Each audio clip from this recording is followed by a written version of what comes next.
Meus amigos e minhas amigas, bem-vindos a todos e a todas ao canal do Instituto de Economia da UFRJ. Eu sou Ronaldo Bicário e esse é o Conversas sobre o Mundo Contemporâneo.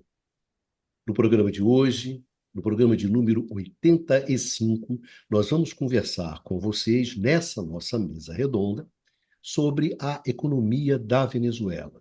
Venezuela que está atravessando um momento político delicado, um conflito pesado, questões geopolíticas, questões ligadas a pressões internacionais, enfim, um verdadeiro caldeirão. Então, a gente resolveu justamente, nós, nesse programa, a gente discutir a Venezuela, mas, como sempre, a gente sempre chama atenção para vocês aqui nesses nossos programas, a gente sempre dá ênfase à dimensão econômica, à questão econômica, porque a gente acredita que é a melhor contribuição que a gente pode dar, né?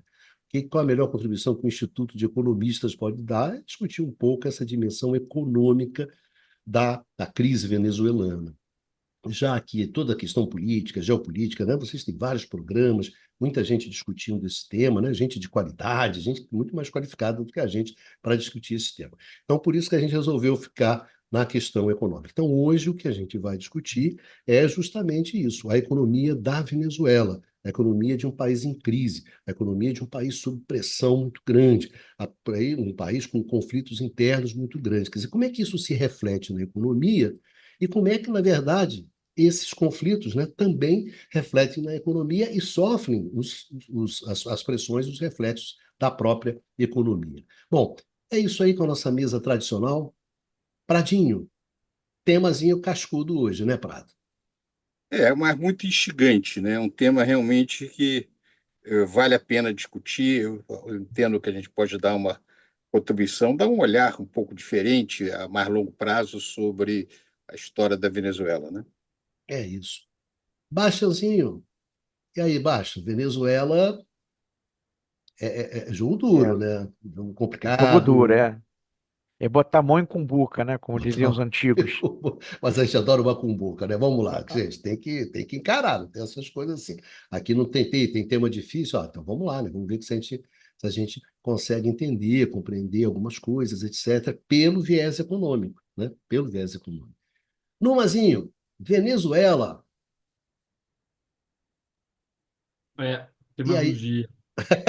É, o tema complicado, mas é como disse o Prado, um tema muito instigante, né? É um desafio você discutir um tema como esse, economia, num país, nas condições da Venezuela, com as dificuldades que você tem, né? De ter acesso a dados, as dificuldades de dados, dificuldades de informação, e você fazer algum tipo de análise econômica justamente a partir daqueles dados, daquelas informações que você tem.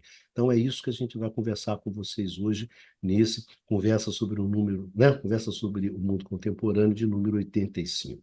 Lembrando que vocês podem encontrar esse programa no formato de podcast, só buscar nos tocadores, né, de podcast aí, canal IE-UFRJ, que você encontra os programas do canal do Instituto de Economia e entre eles o Conversa sobre o Mundo Contemporâneo.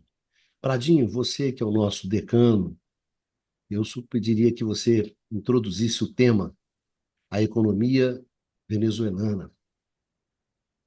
Claro, Bicalho. Vamos começar chamando a atenção que a Venezuela é um país que tem algumas características muito particulares na América do Sul, e ele é completamente a sua situação econômica da Venezuela pela por um dado geológico. Se, por um lado, aquilo poderia ser uma grande oportunidade, se transformou numa grande tragédia na Venezuela, que é o fato de foi um país que muito cedo descobriu reservas muito grandes de petróleo. Em 1922, o geólogo da Shell, La Rosa, achou um campo em Maracaibo e, desde então, se verificou imensas reservas de petróleo na Venezuela. Naquele momento, você tinha uma ditadura do general Juan Vicente Gomes, e a produção de petróleo vai explodir em 1929, quer dizer, na véspera da Grande Depressão. a produção de petróleo da Venezuela só não era maior do que a dos Estados Unidos. Na década de 30, o petróleo na Venezuela era controlado por um oligopólio de três grandes empresas internacionais: a Gulf, a Shell e a Standard Oil. Elas controlavam 98% do mercado de petróleo. O fato é que esse vai ser um período também de grande instabilidade política, como outros países latino-americanos. A Venezuela vai ser sujeito também a uma sucessão de ditadores, com a diferença que com a renda gerada do petróleo, a renda per capita da Venezuela nessa época era a maior da América Latina, né? O petróleo gera isso, né? Até explicando para os nossos ouvintes aquilo que é chamado de doença holandesa. Isso é uma renda gerada por um produto como uma commodity, ela tem um efeito sobre o câmbio que faz com que todas as outras atividades econômicas fiquem pouco rentáveis. Então, na verdade, isso gera um problema que é tirar a complexidade da economia no país. A situação é tão inusitada na Venezuela que, em 1958, os três maiores partidos fizeram aquilo que se chamou o Pacto de Ponto Fixo.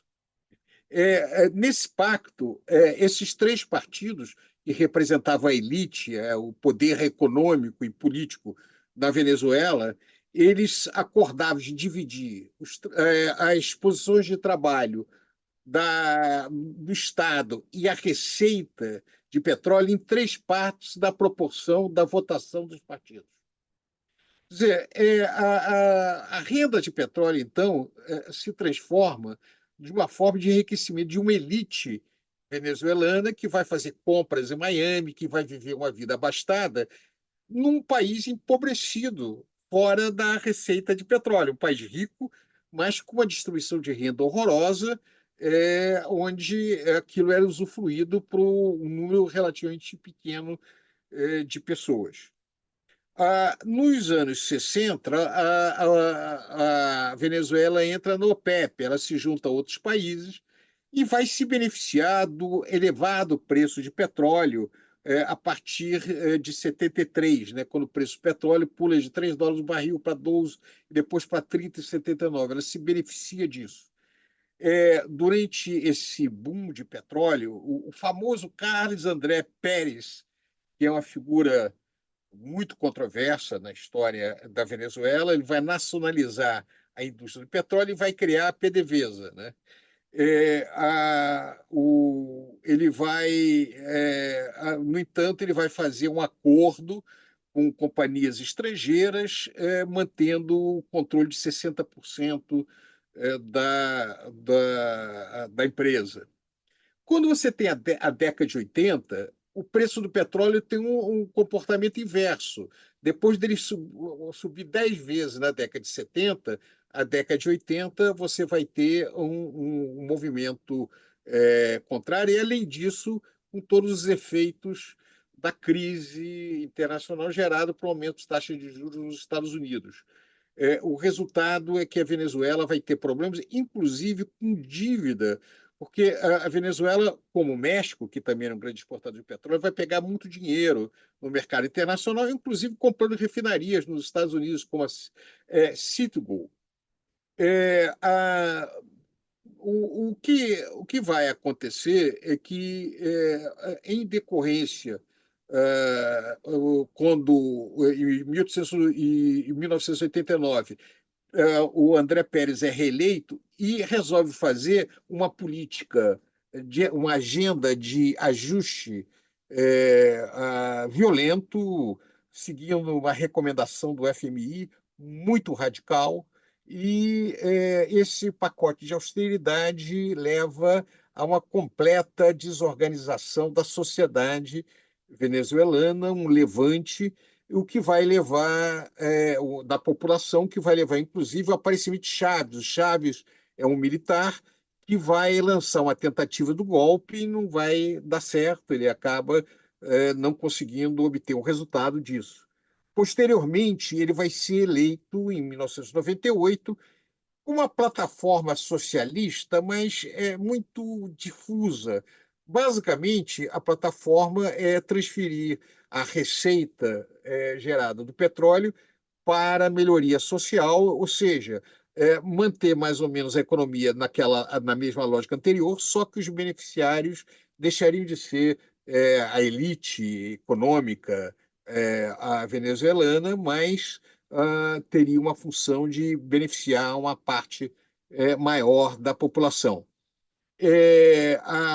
O Chaves também vai usar a questão do petróleo para alavancar a sua atuação internacional. Ele vai ser importante, inclusive, no apoio a Cuba e outros países durante esse período. Chaves era uma figura, um político com muita perspicácia e com capacidade de articulação, com figura autocentrada também, com uma série de coisas, mas ele consegue, no meio desse período, um sucesso razoável, inclusive com grande transferência de renda para a massa da população, que dá grande popularidade.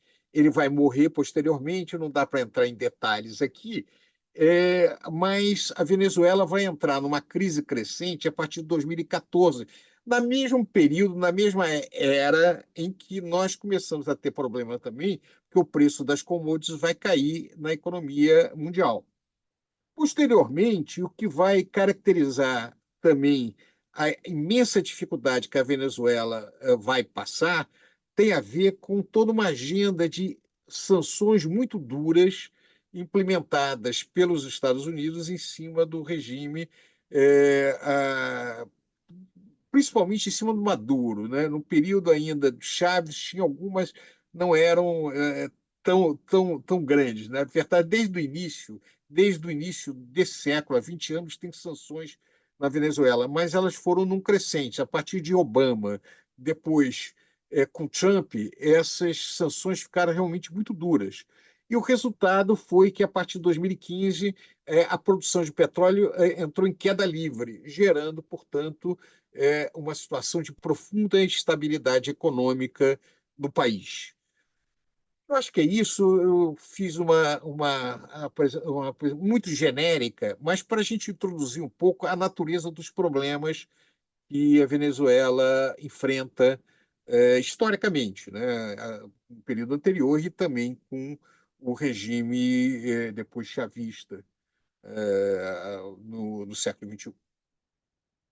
Bastanzinho, quais são os seus comentários iniciais aí sobre a economia venezuelana, né? A crise e a economia venezuelana, enfim. Bom, eu vou fazer algumas observações, algumas pinceladas, né, e acréscimos em relação ao que o Luiz Carlos falou. Né? E o aspecto chave da economia venezuelana, né, como ele destacou agora há pouco, a importância do petróleo para essa economia. Né? E como o comportamento do preço internacional do petróleo, né, e com isso os termos de troca da Venezuela, tá? Termos de troca são, na verdade, o preço dos produtos que o país importa, né, ponderados pela sua participação na pauta, exporta, perdão, na pauta exportadora, divididos pelo preço dos produtos que o país importa, né, ponderados pelo seu peso na pauta importadora. Né? E o petróleo, tá, ainda hoje, tá, um dado aqui de 2022, tá, eu vou trazer alguns dados, a gente sempre fazendo a ressalva que há toda uma questão sobre a confiabilidade dos dados. Esses dados que eu vou comentar vêm da UNCTAD, né, que é o órgão do perfil da Venezuela na UNCTAD, a UNCTAD que é o órgão da ONU para Comércio e Desenvolvimento. Bom, o petróleo no ano de 2022 na Venezuela, né, representava 78% das exportações venezuelanas. Então tem um peso realmente muito grande, tá? E a dinâmica, então, desse produto é chave, né, para entender o comportamento cíclico desse país, tá? Então, quer dizer, no período do Chaves, na primeira década do século XXI, né, houve um período de preço do petróleo em alta, salvo aquele período da crise internacional, 2008, 2009, e a Venezuela surfa, né, essa onda, aproveita esse período eh, de petróleo em alta, tá? Cresce, é, eleva-se a renda per capita, tá? A renda per capita aqui em 2005 da Venezuela era de 5.456 dólares, tá? Sobe para 13.714 dólares em 2010. Tá? E isso combinado a uma melhoria, né, uma melhora nos indicadores de pobreza, de distribuição de renda. Tá? É, agora, os termos de troca se invertem, né, na primeira metade da segunda década do século XXI, né, no período 2000, século XXI, no período de 2010 a 2015. E aí já se observa uma queda, tá?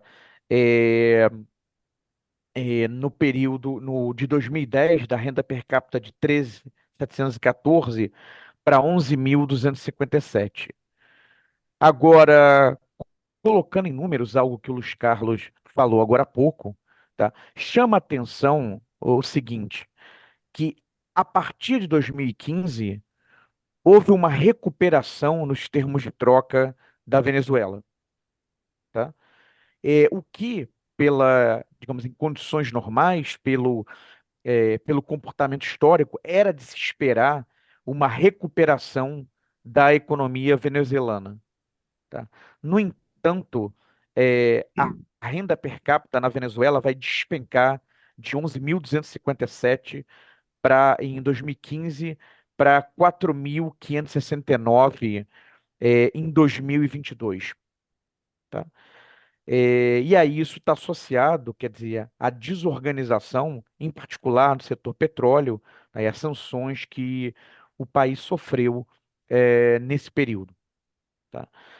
Agora, uma outra observação, né, sobre o período chavista, né, o período da primeira metade da primeira década do século XXI, é que, a despeito, né, de ter conseguido melhoras nos indicadores de pobreza e distribuição de renda, né, houve uma falha, né, quer dizer, de não diversificar a economia venezuelana, né? Quer dizer, a economia venezuelana já era antes do período do Chávez e continuou sendo depois, né, no período dele, no período do Maduro, tá? Uma economia fortemente centrada na produção e exportação de petróleo.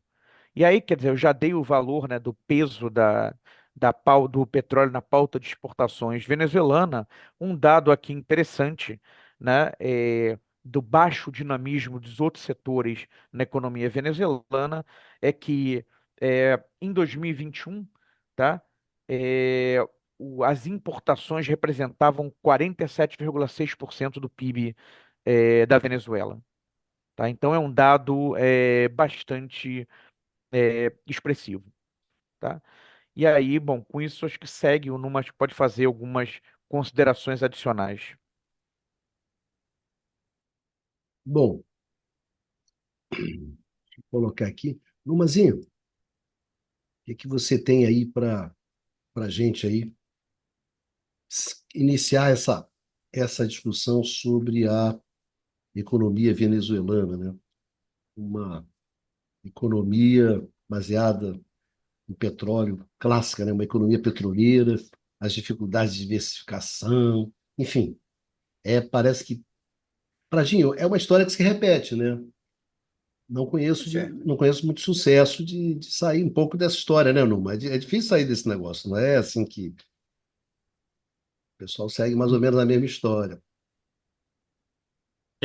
A análise da economia venezuelana é um desafio porque, bom, tem muitas outras economias exportadoras de petróleo, eh, cujo ciclo econômico vai poder seguir mais ou menos, né, o ciclo do preço internacional, mas não necessariamente, né? Se a gente for olhar bom, não é petróleo, mas são hidrocarbonetos, né, e matérias-primas. A Bolívia, por exemplo, cuja pauta exportadora é essencialmente constituída de matérias-primas, um pouco agrícolas, mas também essencialmente de origem mineral, tem tido um desempenho em termos de crescimento muito bom na década de 2010, tá? Enquanto o Brasil, por exemplo, que tem uma pauta exportadora muito mais diversificada, teve um desempenho econômico muito ruim. Então, esse vínculo imediato entre, mesmo no caso de países exportadores de matérias-primas, entre a evolução do preço internacional das matérias-primas que constituem as exportações dos países e sua dinâmica econômica não é necessária, não é tão imediata. Tá? A gente, bom, não vai entrar aqui em considerações modelísticas, mas, bom, sei lá, a Austrália, a Nova Zelândia são grandes exportadores de matérias-primas, tem uma pauta exportadora essencialmente constituída de matérias-primas, e tiveram um crescimento, a economia deles não é tão vinculado ao ciclo internacional do preço internacional das matérias-primas. Então, não acho que necessariamente seja o problema em si da Venezuela seja o fato de ser exportador de petróleo e de não ter diversificado muito sua pauta exportadora, porque a Arábia Saudita não diversificou sua pauta exportadora e tampouco teve episódios de desaceleração econômica. Então, isso já acho que assim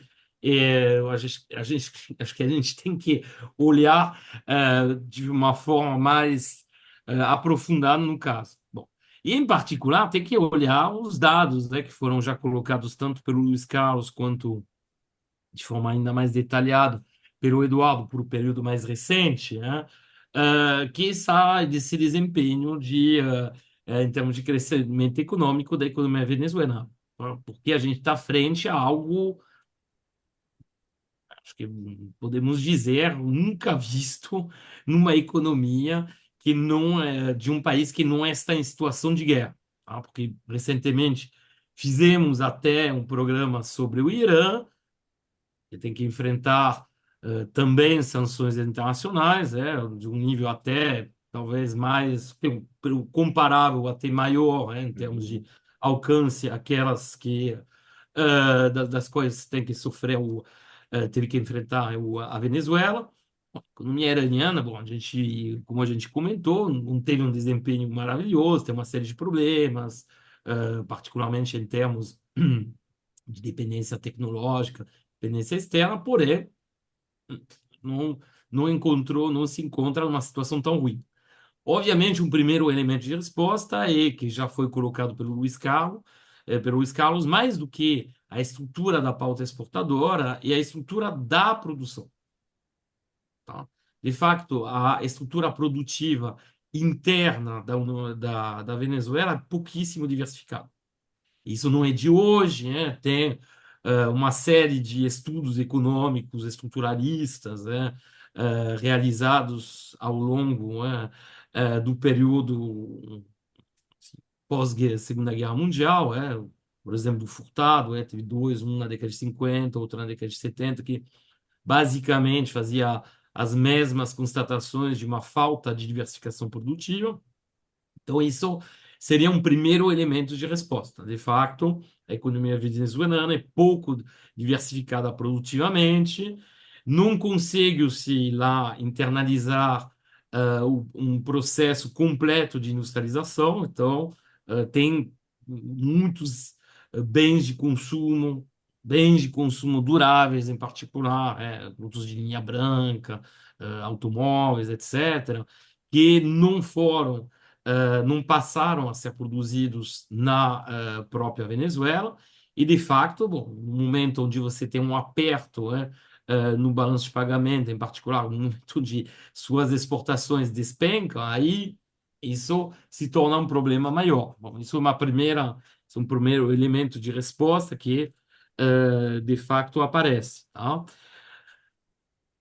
Na verdade, assim, o que mais surpreende no caso venezuelano, além das tamanho considerável, porque bom, tem um PIB per capita que é dividido por mais de três, né, com o Eduardo, né, ter um crescimento médio estimado, né, porque lá também os dados sobre a Venezuela, como não tem mais produção de dados oficiais do país, até os dados que a gente tem nas organizações internacionais, nossas fontes habituais de dados primários, são estimativas, mas se a gente pegar esses dados, teríamos um crescimento médio venezuelano entre 2014 e 2020, que se estabeleceria em volta de menos 17,7%, tá?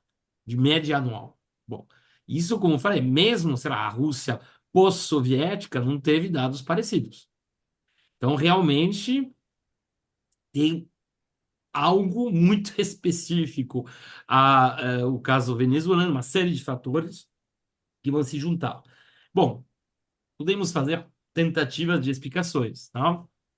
Primeiro, de fato, essa questão da dependência externa de uma dependência para produtos, para bens básicos, em relação a uma série de elementos, tá? Que seja bem de consumo duráveis, e obviamente bem de capital, bom, nem se fala, tá? Isso vai ter uma consequência, obviamente, sobre o resto das atividades. Se você não consegue. Vamos pegar um exemplo. Se você não consegue importar peças, componentes, bom, isso vai acabar paralisando parte das atividades produtivas, tá? Inclusive na própria produção de petróleo, porque já foi assinalado que caiu bastante nesse período, né? A gente teve uma queda de uma produção de quase 3 milhões de baris, né? No final da década de 2000 para 500 mil a um determinado momento, em 2020, se não me engano, ou 2019, né? Bom, voltou a subir, agora estaria chegando de novo perto de 1 milhão de baris. E essa volta à subida tem a ver com, obviamente, o relaxamento das sanções, né? Mas isso ilustra também justamente esse problema de poder importar peças e componentes que, em geral, são produzidas justamente por países que vão vender essas peças componentes em dólares, o país não tem dólares, ou são produzidos nos Estados Unidos, que faz embargo, enfim. Tem uma série de questões que se colocam em volta desse ponto. Mas uma questão que aí mais complexa ainda é a questão da política macroeconômica. Na verdade, as raízes vão se encontrar ainda no período chavista, tá?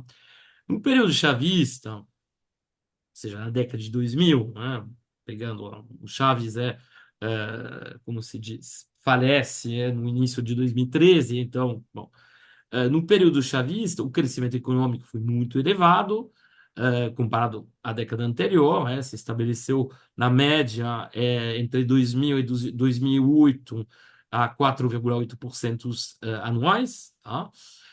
O que também não é fantástico, se a gente for comparar com o padrão de crescimento asiático, mas que coloca certamente a Venezuela nos países que tiveram melhor desempenho na década na América Latina, tá? Como já foi colocado, esses recursos, esse crescimento econômico, foi muito puxado tanto pelas exportações de petróleo quanto pela instauração, de um sistema de transferências de renda sociais, né, que melhorou os indicadores sociais do país, que permitiram também um alargamento considerável do mercado interno de consumo. Isso teve algum efeito positivo, obviamente, sobre os investimentos, mas menos do que poderia, porque, bom, justamente por conta da dependência externa e muito vazamento para fora, né, desse consumo, tá? Um problema que já aparece na época é a questão da gestão do balanço de pagamento. Enquanto os países da periferia, na sua imensa maioria, iam constituindo reservas internacionais, justamente para, vamos dizer, evitar eventuais crises de balanço de pagamento futuras, para evitar ataques também especulativos, ou seja, para fugir daquele padrão estabelecido já há muito tempo, ainda mais no caso dos países latino-americanos, de uma fragilidade externa, né? A Venezuela politizou, entre aspas, as reservas, ou seja, as reservas foram consideradas como devendo ser decididas na esfera política, né? Assim, o nível das reservas era determinado pelo parlamento venezuelano, e as reservas, no seu auge, né, atingiram, lá no final da década de 2000, atingiram um pouco mais de 30 bilhões de dólares. O que, pelo tamanho da economia venezuelana, e ainda mais, bom, pela bonança dos preços internacionais do petróleo que eu tinha conhecido na década de 2000, é muito pouco. Tá? O outro país que fez a escolha também de não acumular muitas reservas na América Latina foi a Argentina. Por acaso, obviamente não é um acaso, os dois estão enfrentando, bom, a Venezuela há mais tempo e a Argentina um pouco mais recentemente, mas já há 5, 6 anos, pelo menos, né? Uma grande fragilidade externa e, na verdade, bom, entraram numa espécie de crise balanço de pagamento permanente, justamente porque foram incapazes de ter essa segurança que permitiria a acumulação de reservas elevadas. Tá? Então, isso já é um primeiro elemento de resposta. Depois, se a gente for olhar a dinâmica da inflação, que tem a ver também com as penurias no país. Bom, o que a gente observa? A gente observa que muito tempo, na verdade, até hoje, né? A taxa de câmbio oficial na Venezuela, bom, já teve várias, né? É um assunto como nem vamos entrar tanto no detalhe nessas questões, porque muda muito, né? No caso da Venezuela, mas as taxas de câmbio oficiais são muito artificialmente superavaluadas, assim, qual seria o termo em português? Seria supervalorizadas. Isso. Superestimadas. Supervalorizadas, tá? E isso fez nascer um mercado paralelo de câmbio, né? Algo que a gente já conhece no caso argentino, a gente já falou em programas passados, né? Cujo descolamento em relação ao câmbio oficial é absolutamente considerável. Lá também, bom, a gente não, como as informações não tem uma informação oficial, então a gente não funciona só com elementos parciais, né, para alimentar nossas análises, poder a- as estimativas, né, e que o diferencial de câmbio oficial e câmbio paralelo já foi de 1 para 20. Outros dizem que foi de 1 para 30. Então a gente está falando de um diferencial considerável, muito maior do que, mas imensamente maior, inclusive, do que o Blue, o câmbio paralelo na Argentina. Isso é outra coisa.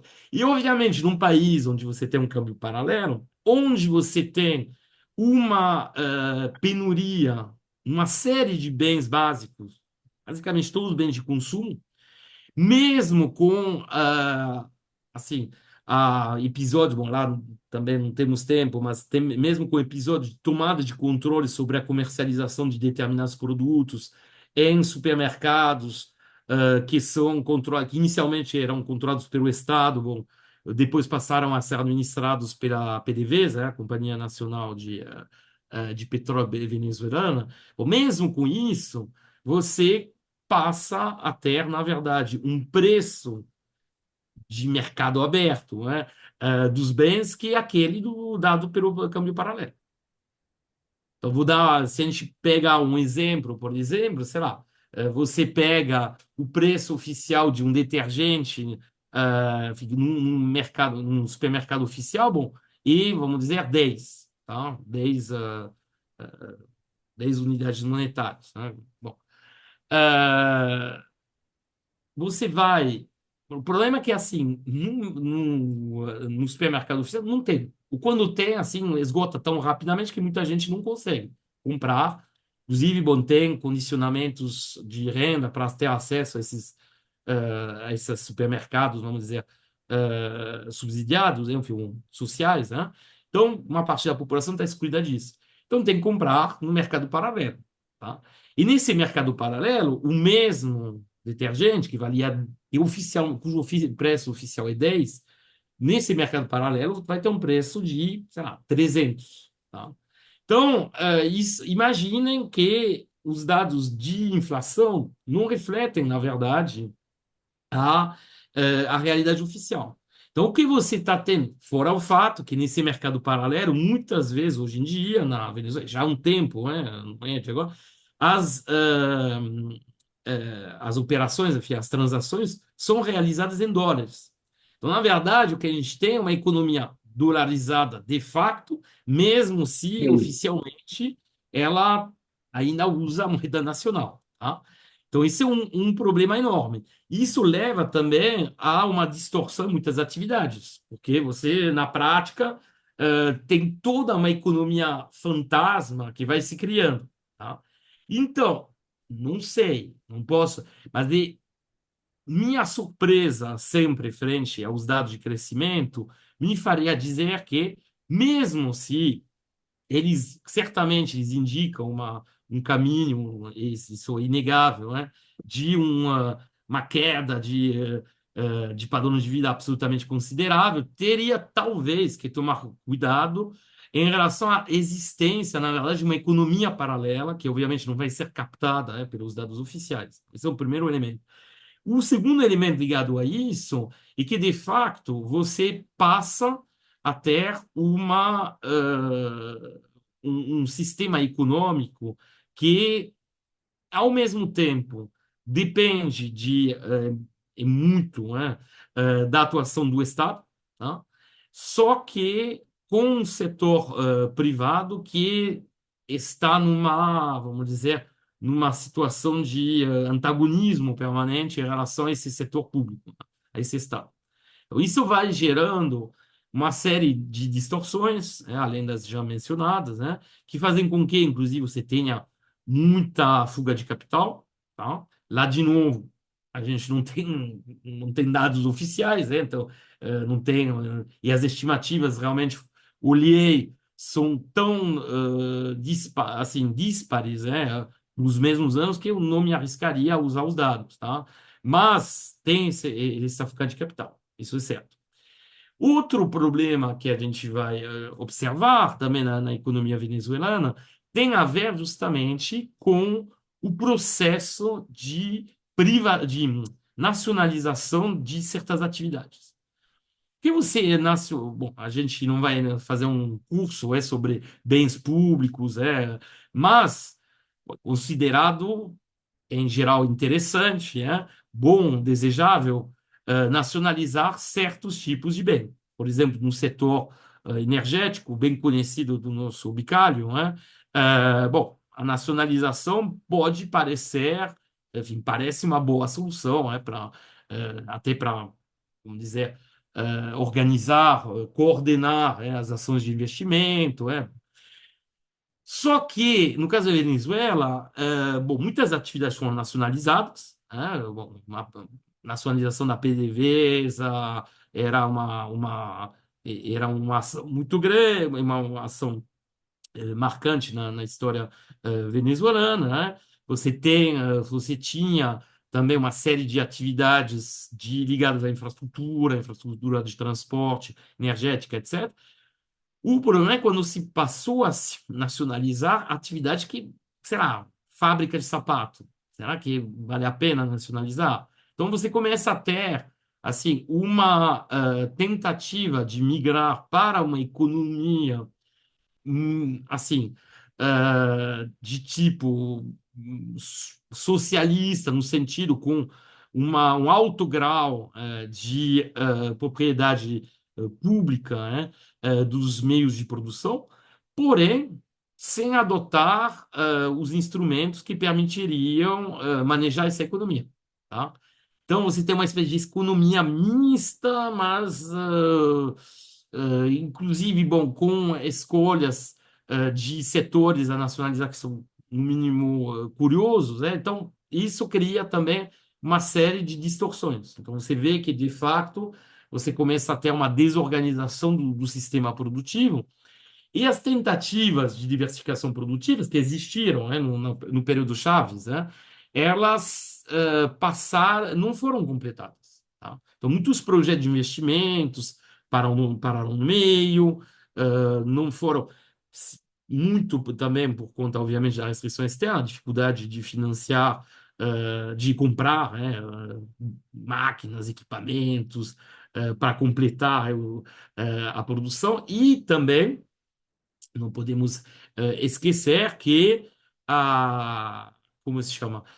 O avanço, tá, da propriedade, vamos dizer, da hierarquia, enfim, não é hierarquia, das Forças Armadas no sistema econômico e também outra coisa, no mínimo curiosa, no caso da Venezuela. Muitos militares venezuelanos passaram a ocupar cargos gerenciais em empresas públicas, né? E, bom, isso obviamente foi uma forma politicamente de conservar o apoio por parte do Chaves, mas mais ainda do Maduro, no período do pós-Chaves, né, das Forças Armadas, né, porém com consequências que não parecem ter sido muito positivas em termos econômicos. Tá? Então, bom, são algumas observações, depois eu voltarei a falar de outros aspectos, né? Quero ouvir os camaradas. Baixa. Oi, Bicalho, eu queria pontuar algumas coisas a partir da fala do Numa. Né? O primeiro ponto é algo importante que ele chamou a atenção, né? Que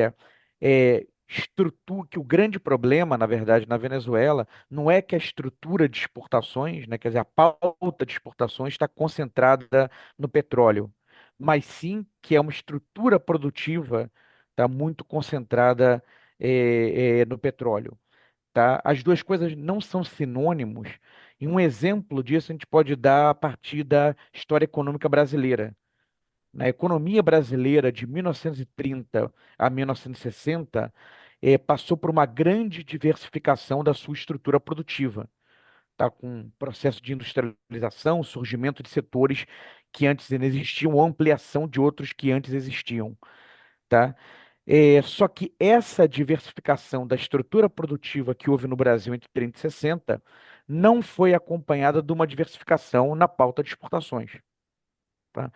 É, a nossa estrutura produtiva estava mais diversificada, no entanto, a pauta de exportações brasileira, no começo dos anos 60, ainda estava concentrada em alguns poucos produtos primários, tá? Como o café, o cacau, o algodão. Tá? Agora, na Venezuela, quer dizer, é, ocorrem as duas coisas, né? Quer dizer, uma estrutura produtiva concentrada no petróleo, e uma estrutura de exportações concentrada no petróleo. Né? Isso cria uma situação, né? Essa estrutura pouco diversificada, produtiva pouco diversificada, cria, portanto, a necessidade de importar a grande maioria dos bens que são consumidos domesticamente. Tá? Ou seja, isso cria uma necessidade, né, uma demanda por moeda estrangeira para fazer essas compras.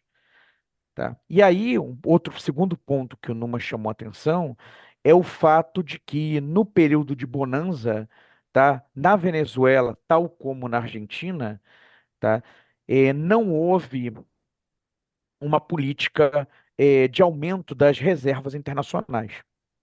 Tá? E isso começou a pagar o seu preço na segunda década do século XXI.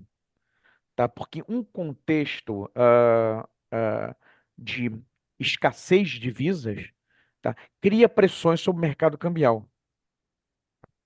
Com um câmbio controlado, como no caso da Venezuela, o que acontece é que é aquela distância, é o surgimento do mercado paralelo, tá? Cujas taxas vão se afastando da taxa oficial. Tá? E esse movimento, digamos, de desvalorização, quando na comparação da taxa do mercado paralelo com a taxa oficial, na prática já é uma desvalorização, né, que vai afetar o poder de compra da população, tá? E historicamente, nos países aqui da América Latina, surtos inflacionários, tá, são provocados por crises externas, tá? Por algum problema, enfim, de câmbio, balanço de pagamentos, tá? E a Argentina enfrenta, a Venezuela enfrenta um fenômeno de uma inflação extremamente alta, né? Acho que já dá para falar em hiperinflação, tá? Que é uma das facetas também dos problemas da Venezuela atual, tá? É a hiperinflação. Agora, um terceiro ponto aí a partir da fala do Numa é que, se é verdade, ele chama atenção ao tocar na gestão macroeconômica, né, ele chama atenção para a responsabilidade do governo, tá? Em escolhas do governo, equívocos do governo, na verdade, que já começaram no período chavista, tá? Precedem até o governo Maduro, mas que, enfim, não foram, digamos, consertados, enfim, pelas políticas do governo Maduro, tá? Então, quer dizer, então, para não ficar a impressão também que simplesmente a economia Venezuela é uma vítima das sanções que vem sofrendo, tá? Há uma série de equívocos também é, por parte, né, das ações do governo, tá? Há uma responsabilidade não desprezível também é, do, do governo, né, dessa era chavista, né, que pega o Chaves e Maduro, tá, na situação atual que o país vive. Pradinho, sem som, Prado.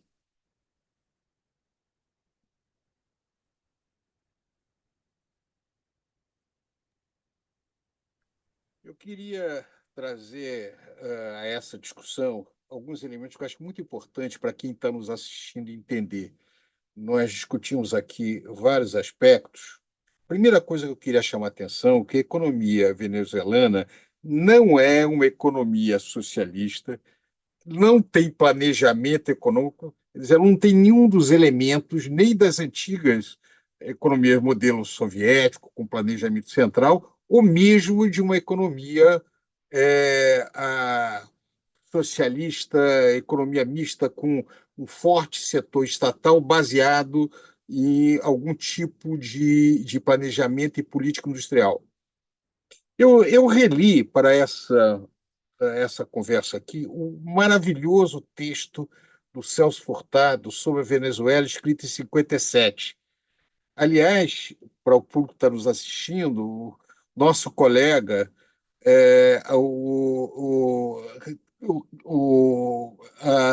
Carlos Medeiros, tem um excelente artigo sobre esse trabalho do Celso Furtado. Se eu não me engano, ele publicou num livro que a Celso Furtado organizou, que estuda o Celso Furtado Celso sobre, Furtado, sobre o Furtado. Celso Furtado fez um estudo sobre a Venezuela Em nos anos 57, o 50. Carlinhos Medeiros escreveu um Isso, e artigo depois ele também sobre ele voltou, o esse trabalho. Furtado voltou a escrever nos anos 70 sobre a Venezuela, e o Centro Celso Furtado editou, né, quer dizer, Sim, publicou em livro, tá, esses estudos, e nesse livro contém também alguns artigos tratando da temática. O artigo do Carlos Medeiros está nesse livro, né? Se não me sim, engano, é Ensaio sobre a Venezuela, né? isto, perfeito.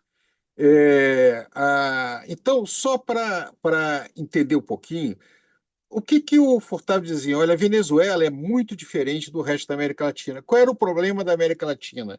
Ele tinha, entre outros aspectos, uma imensa fragilidade da incapacidade de financiar as suas necessidades de importação. Ou seja, ele vivia numa escassez de divisas, da incapacidade de importar de maneira crônica. Isso era um problema que países como o Brasil, como a Argentina, como outros países, Argentina menos, mas como o Brasil, México e outros países latino-americanos passavam.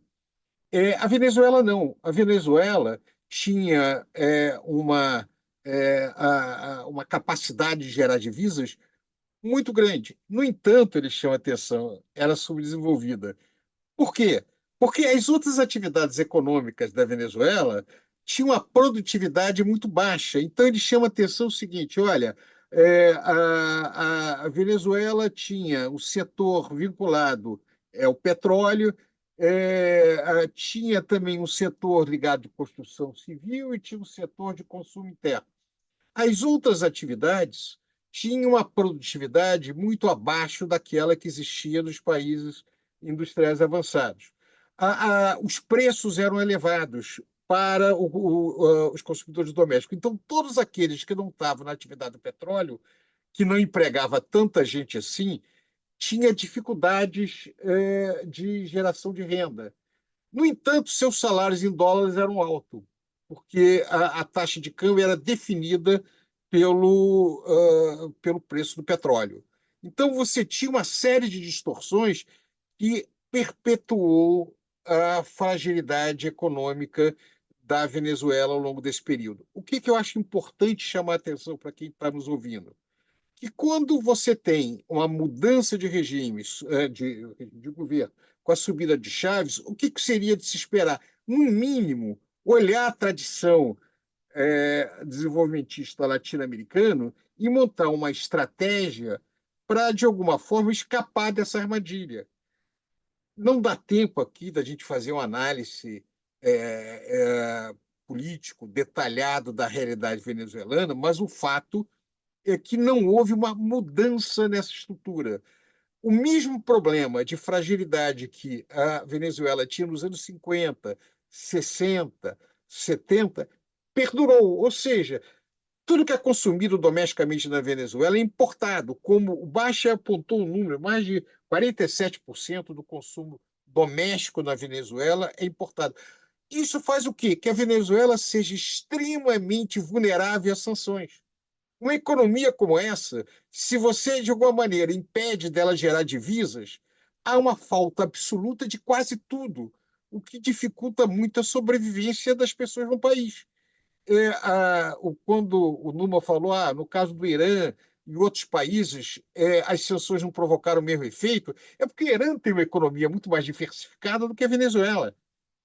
Né? A queda de 30% do PIB, o que nós tivemos similar nos últimos tempos foi a Ucrânia depois do primeiro ano de guerra. É um país em guerra que o PIB caiu 30%. Então, é uma situação realmente assustadora, né? Quando é claro que você tem sanções duríssimas e, sob o ponto de vista do direito internacional, ilegais, por motivos políticos. Você tem, em 2019, o interregno, entre aspas, do governo do Guaidó, quando as reservas da Venezuela foram, de alguma maneira, o ouro na Inglaterra foi congelado. Você teve tudo isso, mas a incapacidade da Venezuela, da estrutura econômica venezuelana, a responder é o outro lado da moeda. Ela não se preparou para enfrentar essa situação. Quando a situação geopolítica muda para pior, sob o ponto de vista da Venezuela, ela não tem saída, ela não encontra caminhos para sair desse processo.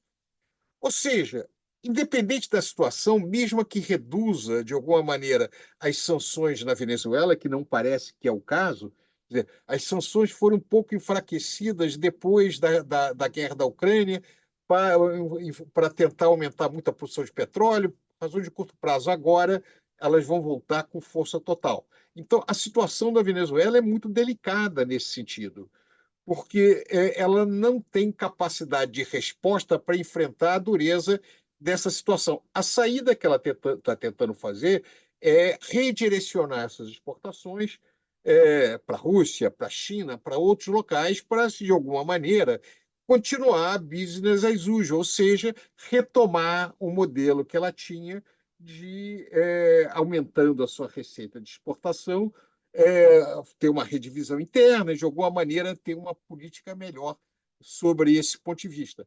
Agora, mesmo que isso ocorra, a vulnerabilidade da Venezuela continuará idêntica, né?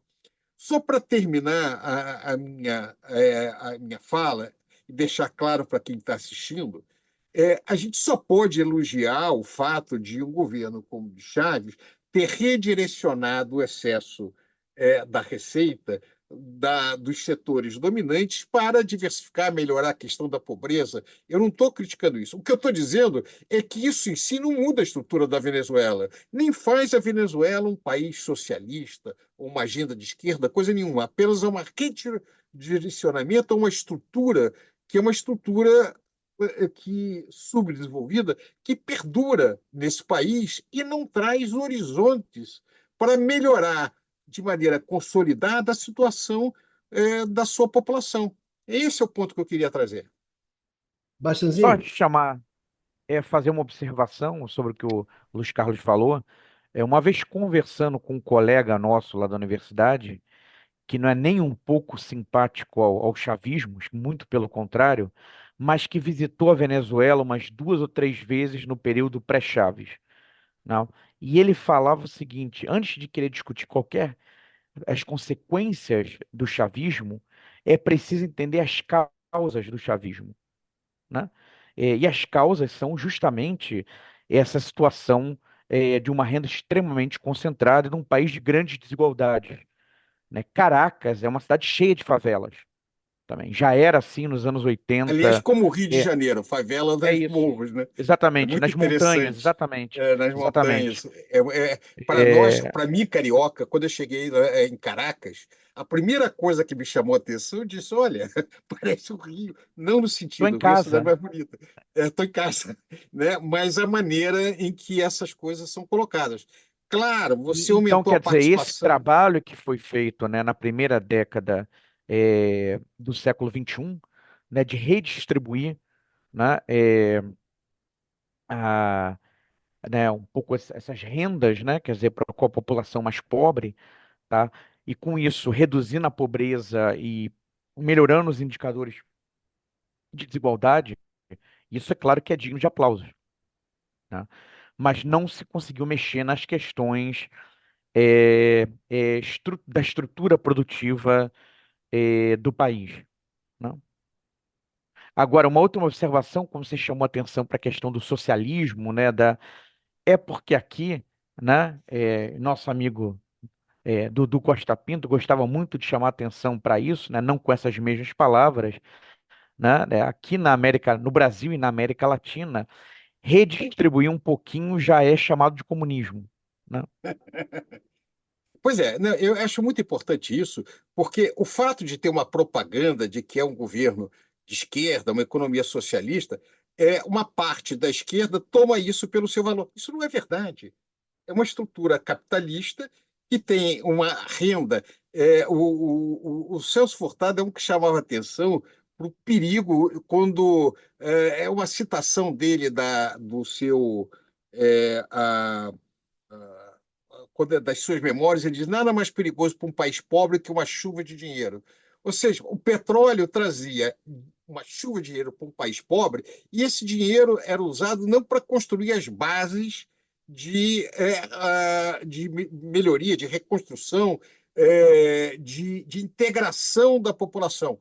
O Celso Furtado chama a atenção o seguinte: se todo mundo trabalhasse na indústria de petróleo, você teria uma coisa parecida com o que você teria no Canadá ou na Austrália, ou seja, estavam todas as pessoas no setor moderno com salários mais elevados. Mas não é isso que acontecia. E fora do petróleo, as condições eram um custo das coisas muito elevados, com salários baixos na moeda local, mas altos em dólar, quando o dólar era valorizado, né?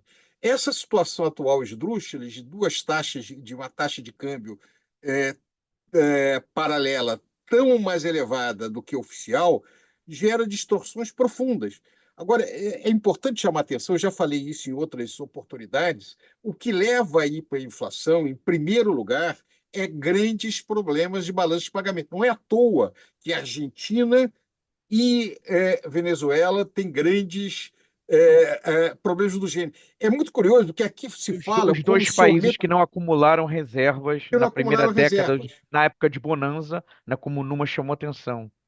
Pois é, e a ideia de que se o Brasil aumentar o gasto público, vai gerar isso, aquele problema. Bobagem, porque, na verdade, nós não temos um problema de balanço de pagamento, quando a Venezuela tem, e nós temos reservas muito grandes, que nos dá algum espaço de manobra nessa situação. O problema na Venezuela não é o gasto público. O problema da Venezuela é o seu desequilíbrio externo, a sua elevadíssima dependência de importação para poder atender necessidades mais comezinhas da população, o que levou, quando houve um colapso das importações da Venezuela, o fato que quase 8 milhões de pessoas, num país de 30 e poucos milhões, os números variam, 6, 5, 8, os dados são muito imprecisos, mas saíram da Venezuela.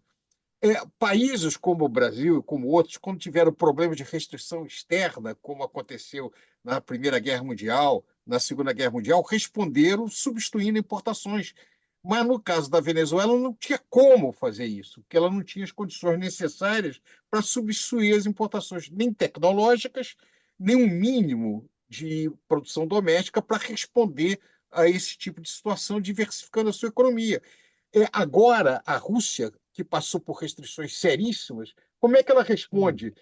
Praticamente substituindo tudo que ela importava. Rapidamente ela responde a isso. Porque ela tinha uma infraestrutura industrial, tinha capacidade tecnológica. Então, quando você fecha a importação, você responde aumentando a produção. Isso não era o caso da Venezuela. Eu acho muito importante chamar a atenção para a natureza dos problemas da Venezuela.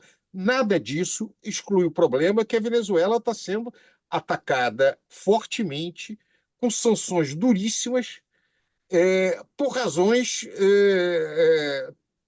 também que juntam questões de política interna americana, questão da maneira da geopolítica do Ocidente e também um pouco da parte da maneira da retórica do governo venezuelano que ajuda um pouquinho essas coisas, uma série de coisas que vão se juntando. Mas, ao final, você tem uma guerra de sanções, mas que bate numa economia muito fragilizada, muito vulnerável às sanções. E o resultado é desastroso. Um breve comentário, Luiz Carlos. Contudo, os Estados Unidos, né, continuam sendo o terceiro principal destino das exportações venezuelanas. O que chamou a minha atenção, eu não saberia explicar, é que isso dados de 2022, né, que o principal destino das exportações venezuelanas é a Índia. É, provavelmente petróleo também, né? Pois é. Provavelmente. Mas, de Não, qualquer maneira, o que importa é o seguinte: melhorou a situação das contas externas americanas, melhora a economia venezuelana. Piorou, então, ela sujeita a esse ciclo, pelo menos pelo futuro previsível, enquanto ela não conseguir mudar isso daí. Mas, Prado, quando você tem aquele ciclo de crescimento, aquele ciclo progressista, ali na América Latina, né, ao longo dos anos 2000, é, todo mundo não fez mais ou menos isso? Quer dizer, você teve uma distribuição melhor, mas quem é que fez assim um ensaio de rabo de alguma mudança estrutural mais significativa, etc, etc, né? Tem a Argentina, tem o Brasil, tem a Venezuela, tem o Uruguai, etc. Quem é que fez ali alguma coisa diferente a não ser distribuir melhor ali? Você tem razão. O Brasil ficou muito Nós aquém fizemos porque tão diferente assim também? a agenda de reformas neoliberal contribuiu para fragilizar mais a economia brasileira. Mas, de qualquer maneira, as importações. O Brasil não é tão vulnerável assim quanto outros países. Nós ainda temos uma certa capacidade de atender as nossas necessidades domésticas. A nossa agricultura é muito mais diversificada, a produtividade é muito maior e nós temos alguns setores industriais que têm uma produtividade razoável, embora menor do que nós já tivemos no passado. Mas isso tem a ver com a agenda de reformas neoliberal. Você tem inteira razão. Mas como nós estamos discutindo a Venezuela, o problema é que, no caso do Brasil, você fragiliza O o patamar que país você cresce tem. menos do que você poderia, isso gera problemas de marginalização graves, tem uma série de problemas associados a isso, né? Mas nós não caímos numa crise cambial, nem tão vulneráveis quanto o caso da Argentina e da Venezuela, né? De maneira nenhuma nós tivemos uma gestão tão virtuosa que nos mantivesse na mesma direção que nós tivemos durante o período do desenvolvimentismo. Isso é um fato, né? Mas nós saímos de um patamar muito diferente, Hum. né? Então, de alguma maneira, tentamos resistir. As nossas empresas públicas são muito eficazes no sentido de tem agendas interessantes, né? A Petrobras que existe, apesar de tudo, a Eletrobras acabou de se você analisa isso muito bem, as consequências ligadas a isso. Mas o Brasil tem a capacidade de financiamento com o BNDES, tem setores industriais que resistem. Então, nós somos uma economia muito mais, vamos dizer assim, robusta do que essa economia. Claro que, dependendo dos governos adiantes, isso pode desaparecer. Mas tem tempo, né? A Argentina demorou muito até ficar numa posição tão frágil quanto que ela está atualmente. Numa, você queria fazer algum comentário?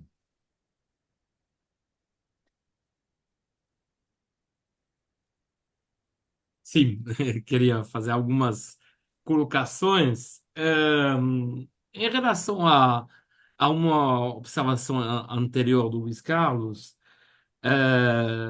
sobre a natureza da economia venezuelana. eh, o objetivo do Chaves, a partir de 2003, era tornar oficialmente a economia venezuelana numa economia socialista, tá?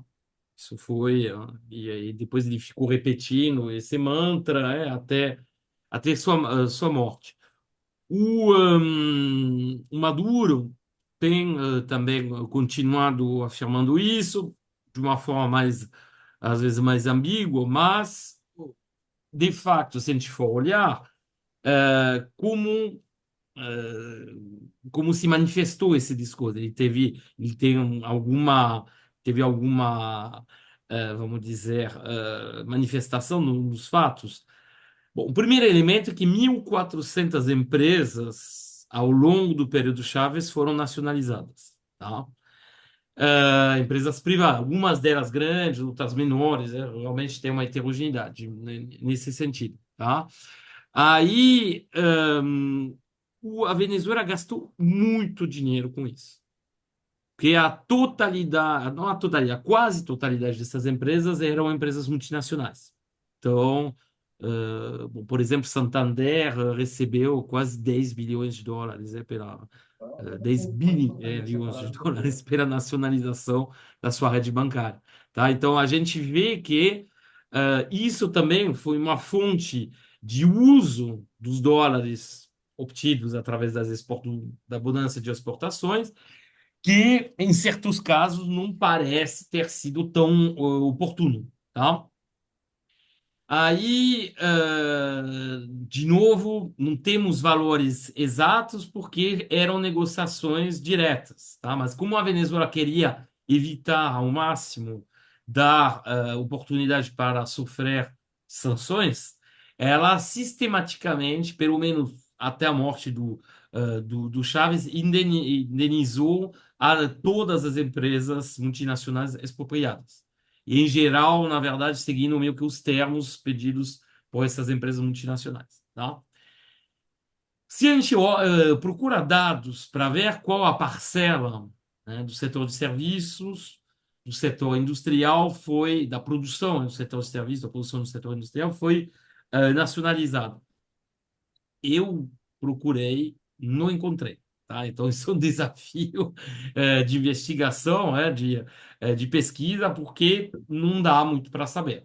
Tá? Tem certos setores todos os setores, por exemplo, ligados à construção civil, do ponto de vista industrial, produção de cimento, produção de estruturas de metal, para usar na construção dos prédios, ou das infraestruturas de transporte. Tudo isso foi nacionalizado, isso é conhecido.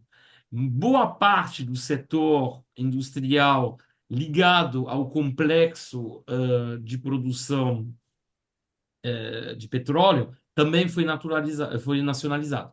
Tudo que é tubo, etc. Bom, que em geral é a coisa mais simples, tá?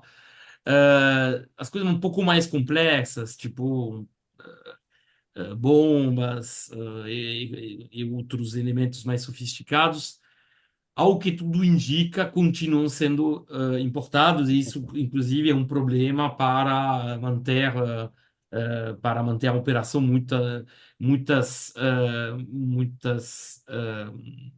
postos, tá? Porque não esqueçamos de uma coisa, né? A Venezuela ao longo da década de 2000, né, e no início da década de 2010, na verdade estava engajado já num processo de mudança da localização e da natureza da sua produção de petróleo. Então, O petróleo era essencialmente produzido na região de Maracaibo, né, que é um offshore, mas é um offshore fácil, né, porque não é em um lago não é muito fundo, e comparável ao que você tem no que você tinha, né, na região de Baku, no Azerbaijão, ou seja, custo de produção baixo, sofisticação tecnológica também relativamente baixa. O problema é que depois as reservas venezuelanas, que ainda hoje são oficialmente as maiores do mundo, hoje em dia estão essencialmente encontradas na chamada faixa do Orinoco, tá? Uma região, na verdade, que apresenta uma dificuldade, porque por muito tempo, aliás, não era considerado petróleo, né? Porque, isso. na verdade, é quase uma pedra, né? Enfim, você tem que injetar, um pouco como um fracking nos Estados Unidos, só que é mais complicado ainda, porque tem que usar mais produtos químicos. É bom, não sou engenheiro, o Bicalho pode intervir com muito mais propriedade do que eu sobre isso. E o problema é que essa produção, essa reorientação, né, da estrutura da produção, ela necessita muita tecnologia, uma tecnologia que os venezuelanos ainda estavam meio domando, né? E que precisava muito bem de capital, e muita coisa importada, muita tecnologia importada. E óbvio que no momento onde você passa a enfrentar uma enorme restrição externa, ou seja, você tem poucos dólares, que para comprar, você tem uma enorme dependência em termos de importações, né, como já foi colocado tanto pelo Luiz Carlos quanto pelo Eduardo, para bens básicos, bens de consumo básicos, né, bens de consumo duráveis, tudo. Aí tem uma dificuldade enorme, tá? Para justamente ajustar. Você tem pouquíssimos dólares para, na verdade, com uma necessidade de compra que vão muito além dos produtos, tá? A gente está falando de alimentos, porque isso é um outro aspecto, já vou falar, né? Sobre a questão da agricultura, tá? Mas isso é um enorme problema. Isso explica por muito a queda considerável da produção. E tudo bem, e penurias na própria Venezuela. Isso é um ponto importante, tá? Porque, por exemplo, sei lá, você pega, a gente estudou recentemente o caso do Irã. No Irã, obviamente, as exportações do Irã caíram consideravelmente por um período. A gente viu que elas retomaram depois. Mas a produção de petróleo do Irã não caiu, não foi dividida por séries, como no caso da Venezuela. Por quê? Já foi, na verdade, a resposta já foi colocada pelo Luiz Carlos. Bom, ele já tinha falado rapidamente também dessa diferença, né? E porque o Irã conseguiu internalizar uma parcela muito maior da cadeia produtiva industrial vinculada ao petróleo do que a Venezuela, tá? Ou seja, que na Venezuela tenha tido essa queda de produção é impressionante, tá? É muito significativo. Então, tem a ver tanto com a dificuldade de importar bem de capital, de importar também peças, componentes para manutenção dos equipamentos, já existentes, quanto pela especificidade dos poços, enfim, que nem, na verdade, nem deveria tanto se usar o termo de poço, enfim, dos campos de exploração atuais, tá? São o primeiro elemento. Agricultura, como eu coloquei, a gente não falou muito sobre a agricultura. Na verdade, a questão da agricultura é uma questão fundamental no caso da Venezuela, porque a Venezuela é dependente em alimentos, tá? De importação de alimentos. Você não teve uma revolução tecnológica agrícola na Venezuela comparável àquela que viveu o Brasil nas últimas décadas, tá? O livro de Celso Teve Furtado fala alguns muito sobre esforços. agricultura, hein? O livro do Celso Furtado fala muito sobre agricultura. O artigo do Celso Furtado sobre Venezuela, lá atrás, falava muito sobre agricultura, falando esse ponto que você está colocando. Exatamente. Só Lá que, por atrás. exemplo, o Brasil conseguiu resolver É. o segundo relatório do Celso Furtado, se não me engano, de 73, né? Bom, o Brasil, depois de 73, bom, em 73 estava muito atrasado na sua estrutura agrícola, só tinha alguns núcleos de agricultura moderna, fora o complexo exportador, obviamente, né? Mas, bom, o problema é que foi quase resolvido no caso brasileiro. Depois a gente pode sempre argumentar sobre os problemas de distribuição na propriedade de terra, isso é uma questão muito problemática no caso brasileiro, mas, bom, não vou, não é o assunto agora, tá? No caso da Venezuela, eu acompanhei de perto até esse processo na década de 2000, não dá para dizer que o governo Chávez negligenciou a agricultura. Se teve compra de equipamentos agrícolas para uma mecanização maior, porque o país estava muito atrasado nesse quesito, só que muitas vezes isso era realizado em áreas que não eram necessariamente valorizadas, ou seja, sem os esforços agronômicos adaptados, em termos de, por exemplo, criação de sistema de irrigação, em termos também de uso de técnicas de produção mais modernas, com produtos fitossanitários, fertilizantes, enfim, todo esse mix, né, da quimicalização moderna da agricultura, que não era bem colocado. Teve um problema, certamente, de capacitação da mão de obra no setor, né? E, e bom, na prática, não foi resolvido. Tá? Então, na verdade, se a gente for olhar também um outro elemento importante, é a questão da energia. Tá? Eu acho que o Bicário poderia, inclusive, fazer algumas observações sobre isso. A Venezuela é um país onde você tem, há já um certo tempo, cortes sistemáticos de energia, disponibilidade reduzida de energia elétrica durante o dia. Aí, de novo, tem que tomar muito cuidado com os dados que são apontados, mas parece que em certas áreas, inclusive na própria Caracas, né, você vai ter acesso a 4, 6 horas de luz por dia, enfim, de energia elétrica por dia. Então, com todos os problemas que isso coloca, obviamente, em termos não somente de conforto de vida, mas também do ponto de vista produtivo. Então, isso significa o quê? Isso significa que o governo Chaves, que tinha muita ambição, conseguiu, no período da bonança, e até a morte do Chaves, conseguiu mal ou bem manejar as coisas. Fez uma enorme mudança social, tá? Realmente com políticas nesse sentido muito mais ambiciosas do ponto de vista social do que a quase totalidade dos outros países latino-americanos. Por exemplo, se a gente comparar com a Argentina, com o Brasil, foi muito mais, né? O aumento das transferências, o desenvolvimento de programas sociais, etc.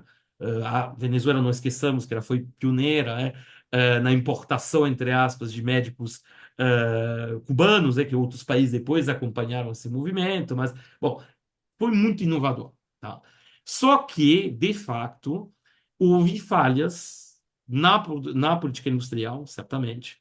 O problema é que quando você não consegue resolver a questão da produção do que os clássicos da economia, o Smith, o Ricardo, o Marx, chamavam de produtos básicos, tá? Alimentos, energia, e meio complicado de dizer que foi bem sucedido do ponto de vista estrutural. Tá? Enquanto durou a bonança, os preços internacionais do petróleo, tudo bem. Enquanto não houve as sanções, tudo bem. Mas já tinha sinais que a sustentabilidade do modelo era mais complicada. Isso não é devido sim, ao fato que você tenha tido muita transferência. Porque esse é um problema, inclusive, que tem toda a esquerda latino-americana, né, em relação à Venezuela. Isso é jogado na cara, como um fracasso econômico. Bom, os problemas econômicos que a gente até expôs bastante nesse programa são inegáveis, tá? Mas o fracasso econômico, os problemas econômicos da Venezuela hoje não vêm do fato que teve transferência sociais, tá? Tomar muito cuidado com isso. Eles veem mais de equívocos na política macroeconômica, isso ainda no tempo chavista, de equívocos também na política industrial, tá? E, obviamente, também não podemos colocar tudo na conta dos próprios dirigentes venezuelanos, de sanções, das sanções internacionais. Tá? Quando o seu principal cliente, seu país é importador, né, dos produtos venezuelanos, enfim, do petróleo, né, decide de repente botar um embargo, bom, isso complica, obviamente, muitas coisas. Tá? Mas o problema não foi a parte social. Porque muitas vezes, na verdade, a Venezuela é usada para desacreditar todas as políticas mais Só ambiciosas de uma coisa, eu não acho transferência. que ninguém aqui sugeriu isso aqui no programa, né? Não, mas de Não, forma alguma, eu não estou dizendo certamente que a não. gente sugeriu. É, Não, é que, exatamente. com Só razão, para a gente deixar tem que claro, né? analisar os fracassos da política, assim, os problemas, né, da política econômica venezuelana, tá? Mas a gente tem que relembrar que, a meu ver, isso não envolve a parte social. Esse não é um problema. Bom, tem uma questão, poderíamos passar horas falando da Venezuela, até porque é um país que tem muitas complexidades, né? Mas é verdade que a inexistência de um Estado organizado, estruturado, o fato que, na prática, quando chega o Chávez, você tem um Estado entre aspas, burguês, né, na Venezuela, que não quer, uma máquina estatal que não quer colaborar com o Chávez, aí ele é obrigado, na verdade, a criar meio que um Estado paralelo, ou seja, nos ministérios, tudo, você tem a turma chavista e a turma anti, tá? A mesma coisa acontece na PDVSA, inclusive a demissão de quase 20 mil funcionários da PDVSA, ela foi interpretada como uma coisa horrível. E, de fato, criou problemas de capacitação tecnológica, que, obviamente, perdendo, sei lá, mais de 10 mil engenheiros, isso é um problema, né, na parte produtiva, né, não há como negar. Só que o problema é que se as pessoas não queriam colaborar, se elas sabotavam o processo produtivo, também não dava para conservar elas. Tá? Então, sempre é uma dificuldade. Você tem um Estado na Venezuela, não tem concurso público na Venezuela. Você tem um Estado que sempre foi um Estado constituído via cooptação. Ou seja, com Eu chamei a atenção daquele pacto que foi feito lá atrás de isso, dividir em exatamente. três partes, né, toda a estrutura produtiva do Estado venezuelano, lá atrás. Exatamente. Então, a gente não pode, de forma nenhuma, alguma, e acho que a gente tentou justamente eh, dar uma visão mais complexa, né? Mas a gente não pode, de forma alguma, assim, subestimar a amplitude, o tamanho herculeano, gigantesco do desafio que esperava o Chaves quando ele tomou o poder. Tá? E, obviamente, bom, frente a uma tamanha tarefa, certas coisas deram certo, outras coisas deram errado. Mas não esqueçamos também que os problemas mesmo da economia venezuelana, eles começaram depois da morte de Chávez, tá? Com a chegada do Maduro. Não tanto porque o Maduro em si, o Maduro é meio inexpressivo, né? E porque o Maduro, na verdade, como não tinha. O chavismo, a gente está falando até hoje de chavismo. Esse é o problema do caudilismo, da personalização extrema na América Latina. A dificuldade de criar uma força orgânica, que aliás é uma coisa que tinha entendido muito bem o Chaves, né? A criação desse espírito, enfim, de uma ideologia bolivariana, com inclusive uma tentativa de espalhar ela no espaço latino-americano, ele mesmo tinha entendido que, obviamente, a figura dele foi fundamental, ele encarnava muitas coisas, mas que bom, um dia ele ia morrer, bom, e aconteceu, aliás, mais cedo do que se imaginaria, e que, bom, você tinha que abandonar um pouco esse personalismo e tentar justamente criar uma penetração ideológica maior de ideias de justiça social, de melhoria no padrão social, no padrão de distribuição de renda, etc. Foi a tentativa do bolivarianismo, tá? E, aliás, bom, é uma ambição, por exemplo, que não tiveram os estados progressistas, os governos progressistas em outros países. Não teve no Brasil, por exemplo. Não teve essa tentativa de criar uma mitologia, etc. Bom, em certos aspectos funcionou, porque apesar, bom, a gente está falando, apesar dessas enormes dificuldades. Bom, ainda está no poder. A gente pode, obviamente, ter todos. A gente pode considerar que as últimas eleições são mais problemáticas, isso foi inclusive a posição do próprio governo brasileiro, mas bom, não caiu até hoje, então algum grau de adesão na população, numa parte da população tem, e certamente na população de mais baixa renda, que pensa no que aconteceu antes, tá? Temos que pensar que, isso foi bem colocado pelo Luiz Carlos no início, a Venezuela é um país de extrema desigualdade de distribuição de renda. É um país que, apesar dessa bonança, enfim, dessa renda petroleira há muitas décadas, não conseguiu estabelecer um padrão de vida mínimo, um padrão de consumo mínimo para a população por muito tempo que seja decente, ou seja, mantinha-se no espaço urbano bairros com infraestrutura precária, né? Petar, por exemplo, até hoje uma das maiores favelas, da América Latina, enfim, você tem esses problemas herdados do passado, tá? E, só para encerrar a fala, o Chaves utilizou o que ele podia quando chegou.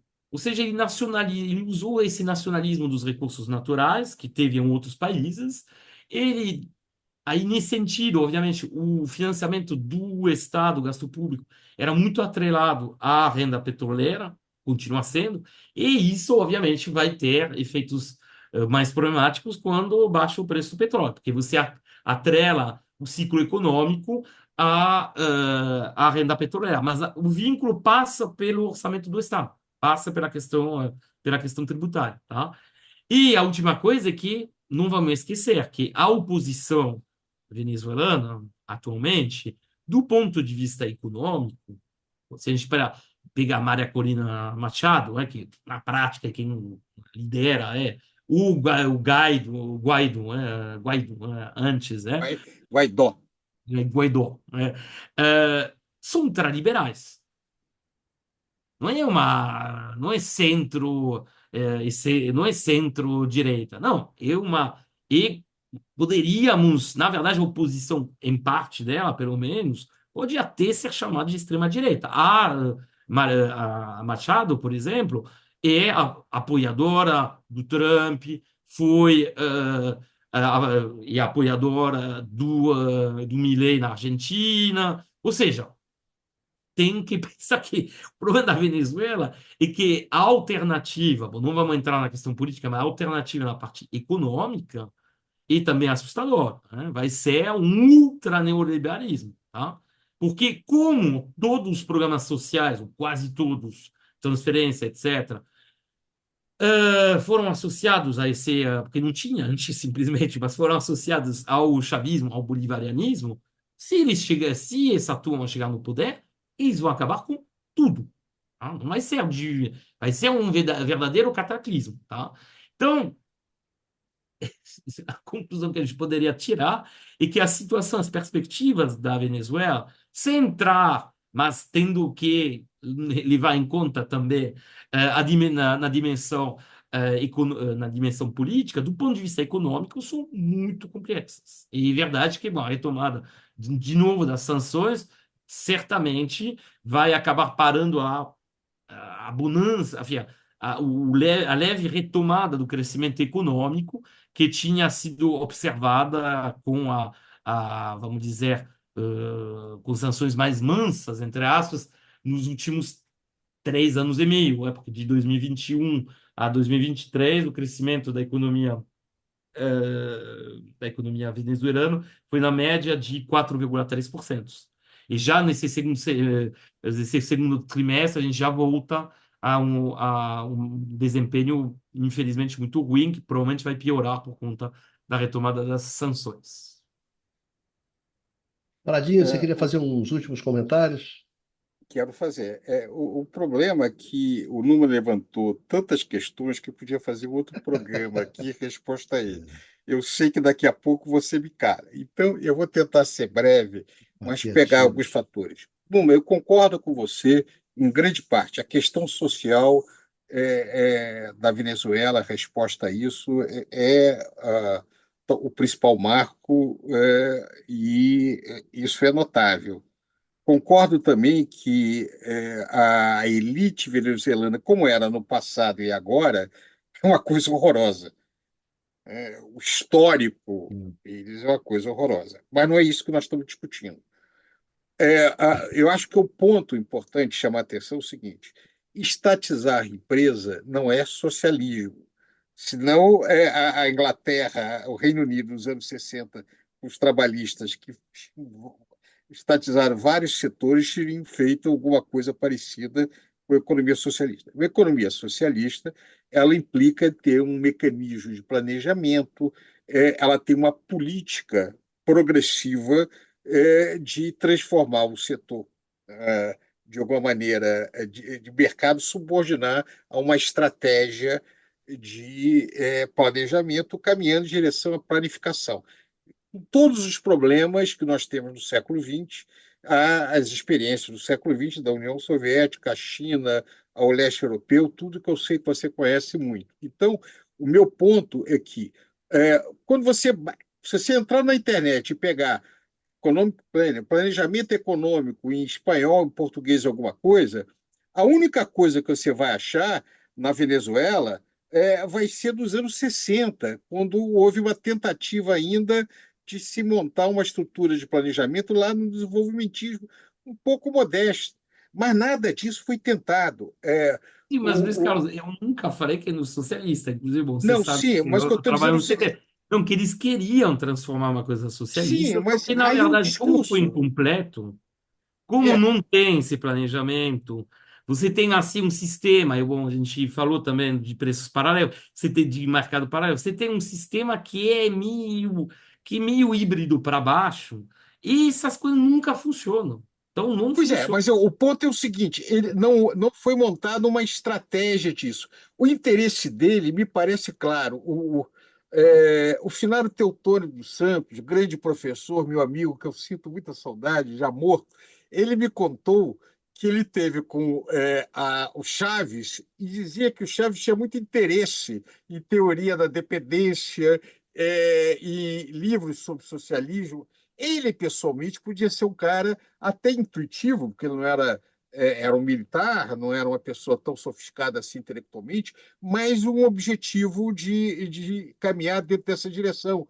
Mas o chavismo nunca foi isso, nunca montou uma estratégia, botou uma estratégia e foi bem sucedida de distribuição da renda existente. O meu ponto é que esse modelo de você usar esse mecanismo e manter a economia muito pouco diversificada não leva nem para o socialismo, nem para a estabilidade, leva de volta para a extrema-direita. Esse é o risco que a gente corre. E que, como a economia venezuelana está numa situação de tal vulnerabilidade, o que é pior, que se a direita volta ao poder, no curto prazo, a economia vai disparar, porque vão reduzir as sanções, a exportação de petróleo volta a crescer, e isso melhora a economia venezuelana, e nós ainda vamos ouvir dizendo: olha o sucesso, quando saiu a esquerda foi afastada, voltou à direita, a economia melhorou. Melhorou porque ela continua dependente das receitas de petróleo. Aliás, nós estamos vendo no vizinho, né, na Guiana lá, que vai se transformar, se já não se transformou, no país de mais alta renda per capita na América Latina, com a descoberta de petróleo na Guiana. é, Teve um crescimento, foi o maior crescimento, não sei se foi o ano passado, 30% da renda per capita. Eu não me lembro o valor, posso estar chutando completamente errado, mas é enlouquecedor, uma população pequenininha, né? A Guiana, que era, na verdade, um enclave britânico, que a Venezuela, inclusive, desde o século XIX, entende que a ocupação de Essequibo foi um ato imperialista da Inglaterra, vai se transformar de um país de imensa renda per capita, porque é o mesmo lençol lá do petróleo da Venezuela, no mar, lá na frente, né, que com forte investimento americano, europeu, etc. Então, o que eu acho importante é chamar a atenção disso daí. A questão não é uma questão moral, não é questão de valores. É óbvio que ninguém pode criticar a política de distribuição de renda. E entendo que todos nós chamamos a atenção de que se esse governo, que eu acho que tem muitos problemas, mas a queda dele vai levar a alguma coisa muito ruim também para a Venezuela. Então, é um dilema, né, que eu acho até que o governo brasileiro está tentando lidar da melhor maneira que dá, mas não é uma situação nem confortável nem fácil. Mas eu acho que é isso. Eu espero que a gente tenha passado a complexidade do problema para quem está nos assistindo e que as pessoas saibam que isso dá espaço para muitos programas de debate. Eu acho que é isso que enriquece esse programa. É isso, Pradinho. Você vê, né, Basta? Sempre é esse papo, né? Não tem muita informação sobre a Venezuela, né? Não tem dado. Como é que a gente vai fazer um programa? Vai ser curto. Hoje vai ser curto, né? Menos de uma hora, gente. Pô, 1 hora e meia, mais de 1 hora e 40 de programa. É, falta de assunto, né? Meu Deus, é fogo. A vida do âncora é um negócio terrível, cara. Que as pessoas gostam de falar. E olha que eu sou um âncora que falo pouco. Eu não. Eu só sou citado várias vezes, mas eu não. Porque se nós quatro começar a falar, cara, do jeito que eu falo, vão ser 3 horas de programa, né? Vão ser Agora, xadrez verbal, né? Não é o xadrez verbal dos meninos, né? Que dura 3, 4, 5 horas. Abaixo, eu estou te lembro do ouvindo. programa, Hein? quando a gente lembra que a gente já teve o Dudu no programa, né? Já tivemos Como é Dudu, que a gente rapaz. conseguia? Mas vai Não ocupando sei. espaço, né? Parece que sai um e o outro vai falando, etc, etc.